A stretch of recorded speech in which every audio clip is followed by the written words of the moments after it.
After a relatively uneventful decade of menopause, with a permanently cracked head gasket, my bottom end finally went. Finding myself on a gynae ward, it was refreshing that my neighbour was an apprentice mechanic. Instead of the usual gynae ward conversation, we talked cars, as our other roommates outdid each other with gruesome childbirth stories, survival from surgical bloodfests, and anecdotes about distant relatives who were found to have 3 wombs, a spare vagina, and had to wear a truss. After expressing our admiration for German and Japanese engineering, I regaled her with horror stories of old bangers from my past and the worst possible locations where they had left me stranded after the inevitable breakdown. We bonded as we bitched about and sneered at Skoda owners and laughed at the idea of traversing Hard Knot Pass in a 1 litre.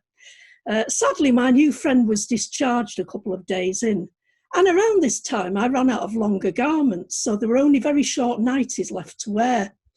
Prancing about the ward in these mini dresses, coupled with black surgical knee-length stockings worn to prevent blood clots, gave me the aura of an extra in a really crap bargain basement porno film. The highlight of the experience, though, was seeing the inside of my uterus on TV. The spectacle of this made me forget the sight of my akimbo legs. Had my knees always looked like that?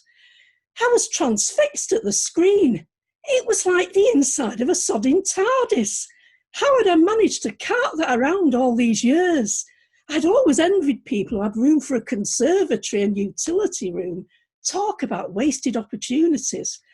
The contents were something to behold, all right. It was like a fairy grotto, with a dusting of glitter, no doubt from some ill-advised vajazzle session.